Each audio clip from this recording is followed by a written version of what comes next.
Hello students, in the previous session regarding the lesson microorganisms we have discussed about the food preservative methods. In that one, what are preservatives and why we should use these preservatives for the food items. So here preservatives are the materials that are going to save the food from the microbes, or it will save the food by its spoiling. So here already in the previous session we have seen some of the preservative methods through which how we are going to save the food. So here some other food preservative methods are there, that is by adding the oil and vinegar to the food, by the hot and cold treatment, and by the chemical method. So here the first one, by the oil and vinegar method. So by applying or by adding the oil and vinegar to the foods like the pickles, meat or fish. So these materials, that is oil and vinegar, is not going to allow the growth of the bacteria in the food. So by like this we can save the food items for the long time.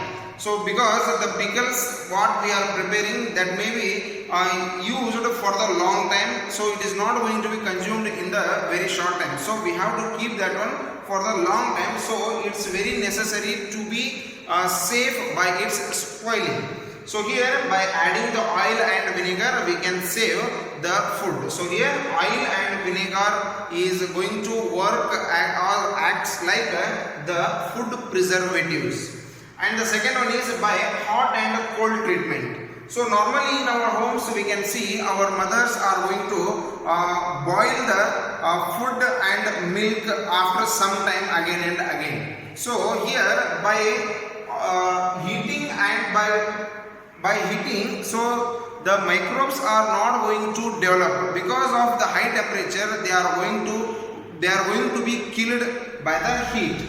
And one more is the cold method. By freezing or by keeping the food in the freeze, we can stop the growth of the microorganisms. So we can't see the development of the microorganisms in the very hot and very cold environments. So by heating the food items again and again, so we can stop the growth of microorganisms. And even also by keeping the food items in the cold storage, we can stop the growth and we can stop the spoiling of the food. So here one more very important method that is going to be used for the saving the milk, that is the pasteurization method.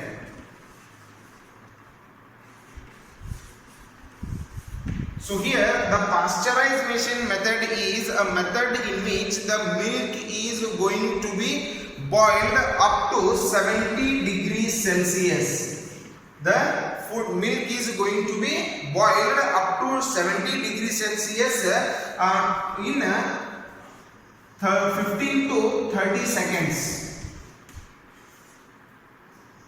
The milk is going to be boiled for 70 degree up to 70 degrees Celsius up to 15 to 30 seconds. So in this, after this one, after boiling the milk up to 70 degrees Celsius, it is going to be chilled. So this method what we consider as the pasteurization.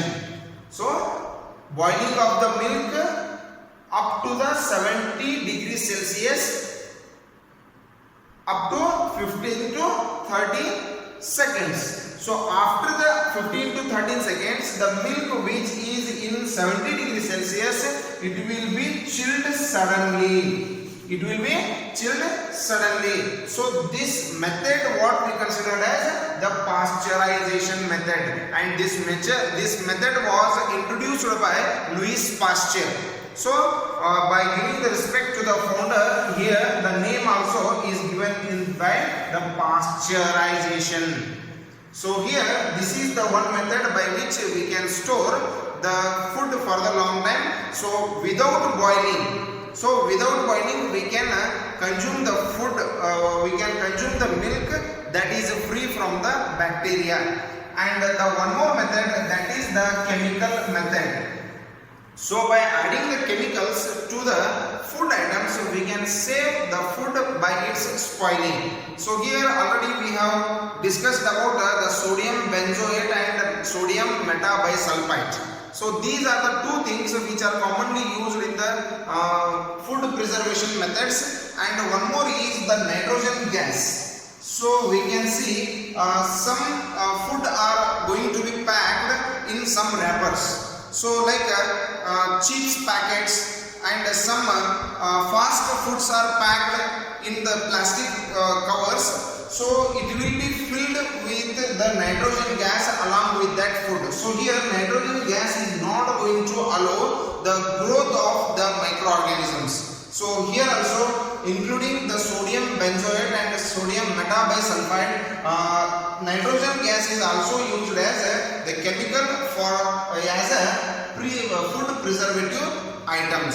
So like this we can save the food. Not only the production is important, the food production is not only the important, so here the saving of that food by its spoiling is also very important. So here by using these food preservative methods, we can save the food by its spoiling. So here the next concept is nitrogen fixation. The next concept is nitrogen fixation.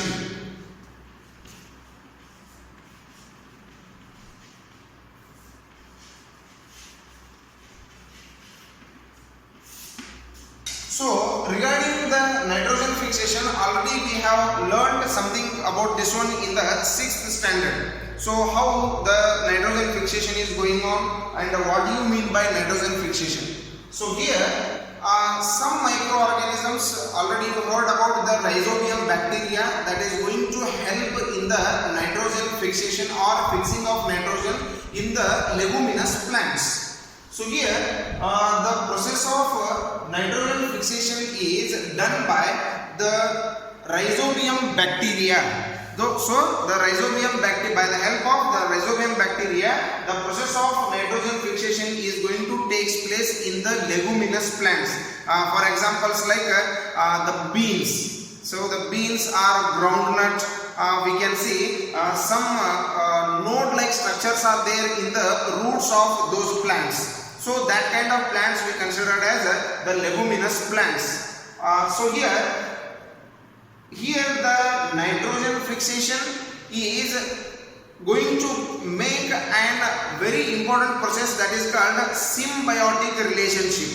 So here the nitrogen and the plant. So the nitrogen and the plant is maintaining a relation that is called the symbiotic relationship. So here the plant is providing the accommodation for the bacteria, and also the plant is providing the accommodation to the bacteria, and whatever the necessary things it needs for its development, the plant is going to provide. And again the plant needs the nitrogen that is provided by the bacteria called rhizobium. So like this, here we can see the nitrogen which is present in the nature that is utilized by the plants through the rhizobium. So how the amount of the nitrogen is not going to be less in the environment. So we have to think here how after using the nitrogen by the plants, after using the nitrogen by the bacterial cells also, so how the amount of the nitrogen, that is the 78% of nitrogen is present in the atmosphere. So it is remaining constant. So that is 78%. So how it is going to be maintained a constant number, that we will discuss in the next session by the nitrogen cycle. So this is about the nitrogen fixation. So here the insoluble nitrogen which is present in the atmosphere that is utilized by the organisms like the leguminous plants by the rhizobium bacteria, that is called the nitrogen fixation.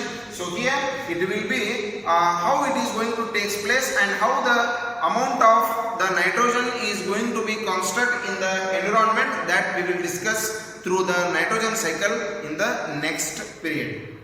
Thank you.